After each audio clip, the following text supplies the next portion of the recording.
Alors c'est parti, maintenant on va se créer cette partie écrire ici, donc on va se créer le formulaire. Donc parfois quand vous avez trop de composants d'ouverts ici ou trop de choses d'ouvertes, vous faites clic droit, close all comme ça. C'est bon, on respire.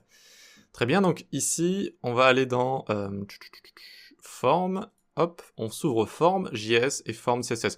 Pas très compliqué cette vidéo, vous allez voir, on va juste se créer comme ça un composant, juste la structure. Donc on fait RFC tab, tac, ça nous écrit tout ça, et puis notre return ici, on peut se mettre un React Fragment, des React Fragments ici. Ensuite, on va venir faire un H1. Alors, je vais essayer de bien indenter tout ça. H1 avec la classe title form, comme ça. Et on va écrire écrivez un article. Voilà, pour faire un E majuscule, vous faites Alt 144 et ça vous écrit un E majuscule comme ça. Écrivez un article. Ensuite, vu qu'on a des inputs, il nous faut un formulaire. Un formulaire avec la classe container form, par exemple. Ok?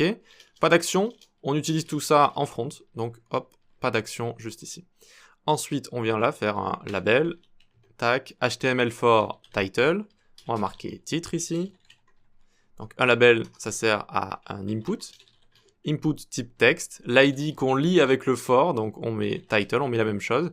Et puis le placeholder qu'on mettra ici est égal entrez votre nom. Hop, entrez votre nom juste ici. Parfait. Ensuite, on aura un autre label, donc on peut copier ça directement, le mettre ici. Ce sera article.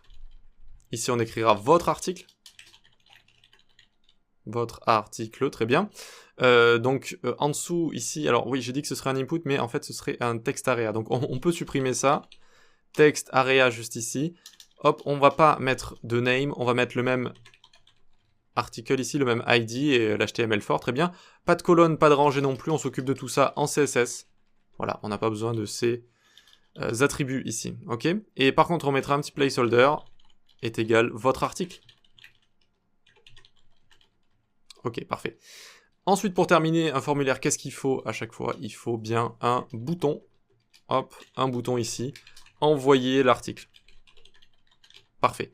Et donc, vu que c'est un bouton dans un formulaire, de base, quand vous en avez un, en fait, vous allez cliquer dessus, ça va submit le formulaire, ça va l'envoyer quand vous cliquez sur un bouton dans un formulaire.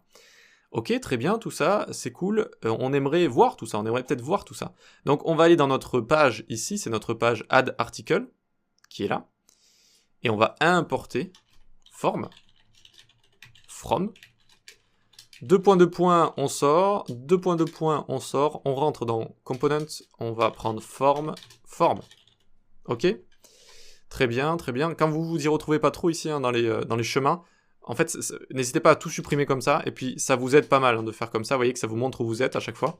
Donc ça devient plus facile. Et là, je vais dans component, et là, je vais dans le dossier form, et là, je vais prendre form. Ok? Voilà, et puis j'ai plus qu'à faire quoi ici? J'ai plus qu'à l'afficher. Hop, forme juste là. Tac, nickel. Voilà. Et donc on voit qu'on a bien ici nos différents inputs. On a également le texte normalement qui est derrière. Mais vu qu'on a notre navbar, ça doit le cacher. Vous voyez, on a notre H1 qui est là. On va mettre un petit padding et vous inquiétez pas, ça ira un petit peu mieux. Très bien, donc on n'a plus qu'à aller dans notre CSS, forme CSS. Est-ce qu'on l'a importé? Non, il faut importer notre fichier CSS au même niveau, donc forme CSS comme ça. Parfait, et c'est parti. Un petit peu de CSS, parce que c'est aussi ça, React, c'est du front, hein, donc il faut faire du CSS. Donc on vient là ici, text align center pour le title form. Font size, on va mettre 55 pixels. Margin, 70 pixels en haut, 0, 0. Voyons voir, hop, alors, voyons voir ce que ça donne ici. Très bien, on voit notre écrivain un article qui est juste là. Ensuite, on va avoir point container form. Le container, donc notre formulaire, hein, finalement. On va lui mettre du padding, max width de 900 pixels. Margin 30 pixels, auto 0 comme ça. Display flex. Flex direction column. Ok, voyons voir. Tac, on a nos différents éléments les uns au-dessus des autres. Vous voyez que un formulaire comme ça, c'est assez sympa quand on utilise flex. Eh bien, ça va tout mettre comme il faut. Là, on peut deviner qu'il manque quoi en fait. Il manque quoi? Il manque le padding. Il manque quelques petites font size et compagnie, mais sinon on est déjà bien avancé. Donc on peut venir en dessous et s'occuper de container form label. Font size 20 pixels. Ok. Ensuite container form input. Avant je disais input, mais non c'est input. Bref, container form text area, tac. Donc les deux en fait, hein, padding 10, margin bottom 25 pixels et font size 18 pixels. Donc c'est le et en CSS, hein, la virgule c'est un et. Ne me demandez pas, ils ont pas, ne me demandez pas, je vais y arriver, ne me demandez pas pourquoi ils n'ont pas utilisé cet élément pour le et. Non, ils ont utilisé la virgule. Et donc c'est le et en CSS, on va sélectionner les deux comme ça, très bien. Donc on peut actualiser, voilà, parfait, ça commence à ressembler à quelque chose. On va prendre container form text area. On va lui mettre une min height de 200 pixels.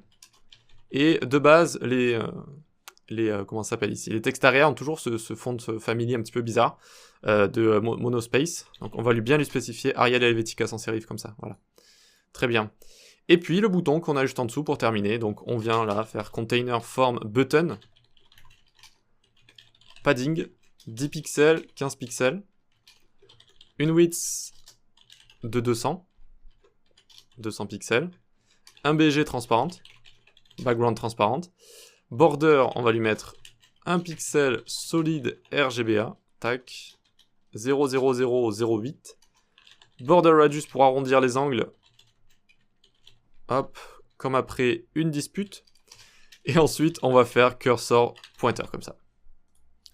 Et donc, voyons voir, j'actualise. Très bien, on a notre bouton juste ici. Alors, c'est pas le design du siècle, c'est juste un formulaire comme ça qui fonctionne, un formulaire avec une interface de base comme ça. Ensuite, vous pouvez rajouter des couleurs, vous pouvez rajouter des inputs, vous pouvez rajouter tout ce que vous voulez. Là, le but, c'était vraiment de faire comme ça un formulaire de base. Eh bien, bravo, bravo. Maintenant, on va attaquer la partie JS de tout ça, donc de notre formulaire ici, quand on écrira à l'intérieur, comment eh bien, discuter avec Redux, comment recevoir des données, comment en envoyer, etc., etc.